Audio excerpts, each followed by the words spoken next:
আমার এই পর্যন্ত আমার এই নাতির পিছনে প্রায় 17 লক্ষ টাকা হয়ে গেছে। প্রথম মাসেই যখন ওষুধটা খাওয়াইলাম, খাওয়ানোর পরে প্রথম মাসেই তার ভালো দিকে যাইতেছে, এটাই আমরা দেখলাম। তার বডিতে কোনো ব্লাড দেখা যাইত না। 1 মাস খাওয়ার পরে আমরা বডিতে যে তার রক্ত আসতেছে বা রক্ত দেখা যায়, এটা আমরা অনুভব করছি। এবং আমার নাতিও 1 মাসের মধ্যেই সে দৌড়াদৌড়ি আরম্ভ করে দিতেছে। আলহামদুলিল্লাহ। আসসালামু আলাইকুম ওয়া রাহমাতুল্লাহি ওয়া বারাকাতুহু। সম্মানিত দেশবাসী, আমি cancer specialist doctor SM. Sarwar. বিশেষ করে আপনারা জানেন যে সারা ওয়ার্ল্ডের ডাক্তারদের বক্তব্য ক্যান্সার, কিডনি, থ্যালাসেমিয়া এবং এইডস রোগ, এই 4টি রোগ হল মরণব্যাধি। চিকিৎসা করতে লাগে কয়েক লক্ষ টাকা প্রতি মাসে, আবার চিকিৎসা শেষে হয়ে যায় মৃত্যু। আমরা অনেক রোগী পাই যে বাংলাদেশ, ইন্ডিয়া, সিঙ্গাপুর চিকিৎসা করতে করতে কয়েক কোটি টাকা খরচ করে রোগীটাও মারা যায়, পাশাপাশি তাদের সেই পরিবারটাকে ধ্বংস করে যায়। এমনই একজন রোগী যিনি মরণ বিধিতে নিয়ে ওনার মানে নাতিকে নিয়ে মৃত্যুর সাথে পাঞ্জা লড়ছিলেন এবং সম্পদও হারাইছেন। আজকে একেবারে নিঃস্ব অবস্থায় তখন আমার সাথে সাক্ষাৎ এবং নাতি সুন্দরভাবে সুস্থ হয়েছে। আমরা সাক্ষাৎ। আপনার নাম? নাতির নাম বলবো? আপনার নাম? মোহাম্মদ আব্দুর রশিদ বকাউল। আপনার নাম হলো আব্দুর রশিদ বকাউল। বকাউল। আপনার পিতার নাম?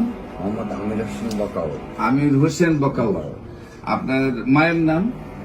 উম্মে কুলসুম। উম্মে কুলসুম। আপনার গ্রাম? আপনার নিজের গ্রাম? হাটিলা। হাটিলা। হাটিলা। Post office? হাটিলা টঙ্গিরপুর। হাটিলা টঙ্গিপুর। থানা? হাজীগঞ্জ। হাজীগঞ্জ। জেলা? চাঁদপুর। চাঁদপুর। আপনার আমার কাছে কিভাবে আসছিলেন, এর আগে কোথায় কোথায় চিকিৎসা করেছিলেন, কার চিকিৎসা করেছিলেন, সে আপনার কি হয় সেটা একটু বিস্তারিত দেশবাসীর উদ্দেশ্যে। আসসালামু আলাইকুম রহমতুল্লাহ ওয়া বারাকাতুহু।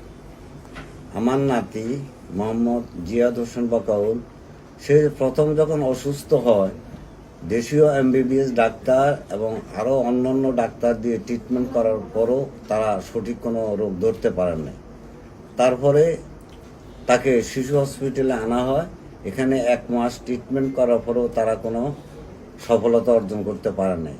শেষ পর্যায়ে ওনারা ক্যান্সারের একটা টেস্ট করলো, করার পর ওনারা সঠিক কোনো তথ্য আমাকে দেয় নাই, তবে ওনারা বলছে এইটুকুই যে আপনার নাতির শেষ অবস্থা। তাহলে এখন কি করা যায়? ওনারা সিট কাটে দিল।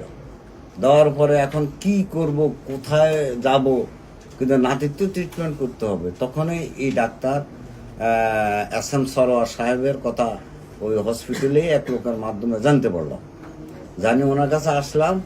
আসার পর উনি বেশ দেখলো, দেখার পরে উনি বললো যে আল্লাহর রহমত, কোনো সমস্যা নাই, আমি ওষুধ দিব, রক্ষা করবে আল্লাহ। তবে উনি 4 মাস ওষুধ আমাকে প্রথমে দিয়েছে। আল্লাহর রহমতে 4 মাসে আমার নাতি সুস্থ। আপনার নাতির রোগ কি রোগ সিলেক্ট হয়েছিল? সিলেক্ট হয়েছে তার ব্লাডের কোনো উৎপাদন হইতেছে না, কিন্তু এতটুকু তারা শিশু হসপিটালে বলেছে, কিন্তু বাকিটুকু আমাকে বলে নাই। তার কারণ অন্য অন্য রোগীদেরকে মাসে কয় ব্যাগ ব্লাড দিতে হতো আপনার? ওটা আর 2 দিন 3 দিনে 500 ব্যাগ দিতাম। 2 দিন 3 দিনে 5 থেকে 6 ব্যাগ ব্লাড দিতে হচ্ছে। এবং আপনার টোটাল টাকা পয়সা এলোপাথিকে কত খরচ হয়েছে?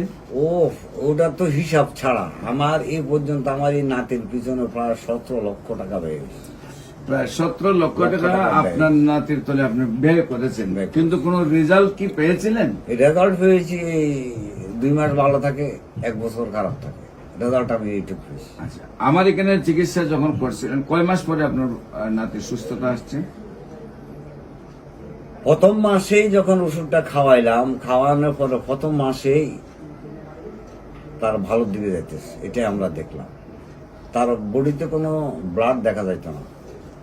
1 মাস খাওয়ার পরে আমরা বডিতে যে তার রক্ত আসতেছে বা রক্ত দেখা যায়, এটা আমরা অনুভব করছি। এবং আমার নাতিও 1 মাসের মধ্যেই সে দৌড়াদৌড়ি আরম্ভ করে দিতেছে। আলহামদুলিল্লাহ। তাতে বুঝলাম যে এই ওষুধে আল্লাহর রহমত আমার নাতি ভালো হবে। তবে 4 মাসে এর আগে নাতি কি ফ্ল্যাটে ছিল? ও মরণাপন্ন অবস্থা, শেষ অবস্থা, বিছনায় ফ্ল্যাট থাকতো। ফ্ল্যাট থাকতো। আর 1 মাস তারপরে সে আল্লাহ চলাফেরা শুরু করে দিয়েছে। চলাফেরা শুরু করেছে। তারপরে এবং আমি একদিন বলেছি যে তুমি কি আমার সাথে বল খেলতে পারবা? হ্যাঁ পারবো। এই মাথাটা এইভাবে না এখন কি তার আর ব্লাড দিতে হয়?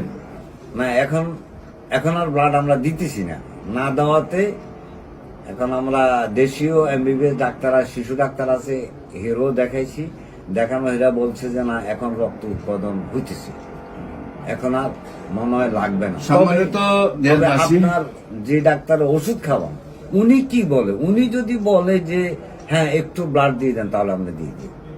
বাস। সম্মানিত দেশবাসী, বিশেষ করে তার ব্লাড ক্যান্সার ছিল, প্রতি 2 দিনে 5 থেকে 6 ব্যাগ ব্লাড দিতে হইতো। মানে বলতে গেলে ব্লাড বাঙ্গার একটা নদী সৃষ্টি হয়ে গেছে। সেইখানে ব্লাড উৎপাদন বলতে কিছুই ছিল না, আর সেইখানে ব্লাড যা ভাঙতো তা কোনোভাবেই রক্ষা হইত না। তো আল্লাহর বিশেষ রহমতে আমরা চিকিৎসা করেছি, বাবুটা সুন্দরভাবে সুস্থ হয়েছে। আপনারা দেশবাসীর কাছে আমরা দোয়া চাই সেই বাচ্চাটা যেন আজীবন ভালো থাকে। এবং যারা মনে করেন ব্লাড ক্যান্সার ভালো হয় না, আমরা গ্রাম, পোস্ট অফিস, থানা, জেলা সহ উপস্থাপনা করেছি, আপনারা প্রয়োজনে তা ভিজিট করেন। এবং যারা মনে করেন যে ক্যান্সার, কিডনি, থ্যালাসেমিয়া এই রোগ থেকে মুক্তি পাওয়া সম্ভব না, তাদেরকে যারা ডাক্তার চিকিৎসকরা আছেন, সরকারি রেজিস্টার্ড চিকিৎসকরা আছেন, তাদেরকে আমরা অনুরোধ করবো আসুন আমাদের সাথে সহযোদ্ধা হিসেবে কাজ করুন।